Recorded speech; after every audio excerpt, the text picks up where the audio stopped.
UPSC coaching teacher Awadh ओझा 2 दिसंबर यानी सोमवार को आम आदमी पार्टी में शामिल हो गए हैं। इस दौरान आम आदमी पार्टी के मुखिया अरविंद केजरीवाल और मनीष सिसोदिया भी मौजूद रहे। आप में शामिल होने के बाद अवध ओझा ने कहा कि सबसे पहले अरविंद केजरीवाल और मनीष सिसोदिया को मैं दिल से धन्यवाद देता हूं कि उन्होंने मुझे राजनीति में आकर शिक्षा के लिए काम करने का मौका दिया है।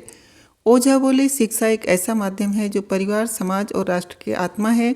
जितने भी देश दुनिया में महान हुए हैं उनकी पृष्ठभूमि में कहीं न कहीं शिक्षा का योगदान रहा है। राजनीति में आकर शिक्षा का विकास मेरा सर्वोत्तम उद्देश्य है। अरविंद केजरीवाल ने कहा, अवध ओझा के अनुभव और दृष्टिकोण से हमारी शिक्षा नीति को नई दिशा मिलेगी। शिक्षा को लेकर हमारी नीतियों और काम से प्रेरित होकर उन्होंने पार्टी के साथ कदम मिलाया है।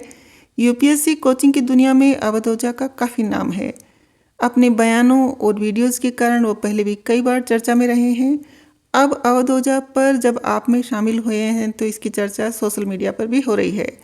अवध ओझा के आम आदमी पार्टी में शामिल होने के बाद कुछ लोग उन्हें बधाई दे रहे हैं। कुछ लोग अवध ओझा को उनके पुराने बयानों के कारण निशाने पर भी ले रहे हैं। जाने माने एजुकेटर और दिल्ली यूनिवर्सिटी में असिस्टेंट प्रोफेसर विजेंद्र चौहान ने एक्स पर अवध ओझा को बधाई दी है। विजेंद्र चौहान ने लिखा, राकेश सिन्हा से लेकर मनोज झा तक कई यूनिवर्सिटीज़ के शिक्षक एक टीचर होने के साथ साथ राजनीति में हैं, तो इसमें कुछ आपत्तिजनक नहीं है। वहीं ऐसा कुछ बहुत उम्मीद बढ़ाने वाली बात भी नहीं है।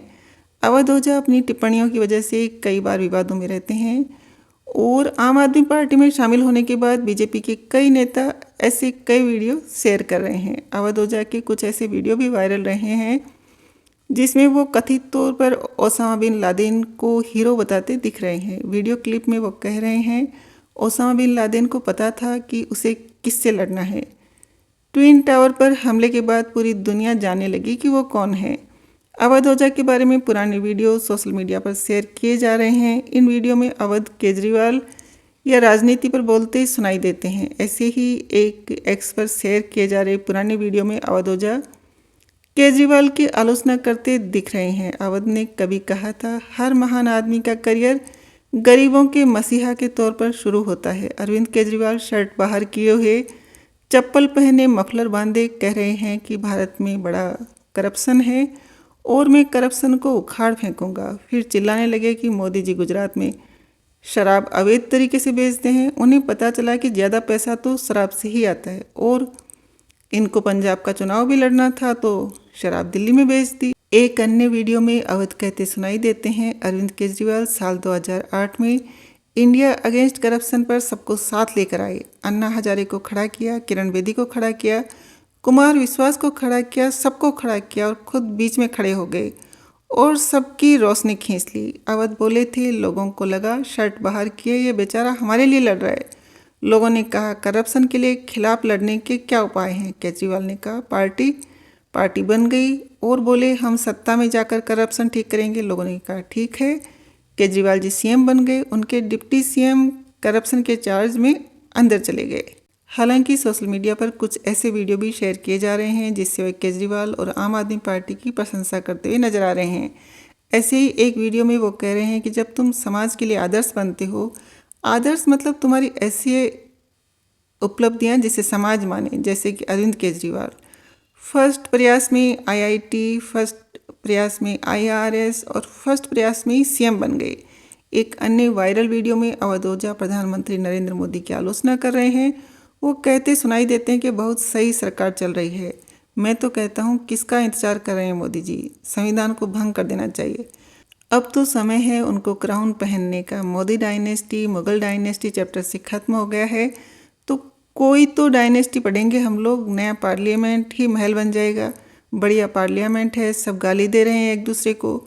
अवध ओझा कह रहे हैं, इमरजेंसी लगेगी तो गोंडा के बगल से नेपाल बॉर्डर है, हम तो निकल लेंगे। अवध ओझा की राजनीति में दिलचस्पी रही है। वो अपनी क्लासेज में भी राजनीतिक टिप्पणियां करते रहे हैं। इसके अलावा वो चुनाव लड़ने की इच्छा भी जाहिर कर चुके हैं। इंडिया टुडे को दिए गए एक इंटरव्यू में अवध ओझा ने कहा था कि बिहार के किशनगंज से चुनाव लड़ेंगे, लेकिन 2028 में अपनी पार्टी खुद बनाकर चुनाव लड़ेंगे। इसी इंटरव्यू में उन्होंने 2024 के लोकसभा चुनाव में किसी पार्टी से टिकट मांगने के सवाल पर कहा था, मैंने बीजेपी से प्रयागराज से टिकट मांगा था कांग्रेस से अमेठी से टिकट मांगा था, दोनों जगह से मांग रहा था, लेकिन मज़ेदार बात यह है कि टिकट मुझे बहन जी ने ऑफ़र किया था। उन्होंने कहा था कि आप अगर फूलपुर से लड़ना चाहें तो लड़ सकते हैं। उत्तर प्रदेश के गोंडा में पैदा हुए अवध ओझा सिविल सर्विस कोचिंग के सेक्टर में जाना माना चेहरा है। अवध ओझा इंटरव्यूज़ में बताते रहे हैं कि उनके पिता एक पोस्ट मास्टर और उनकी माँ एक वकील थी।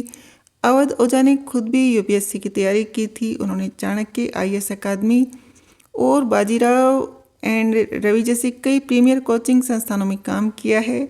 अवध ओझा अपने देसी अंदाज के लिए भी स्टूडेंट्स के बीच जाने जाते हैं।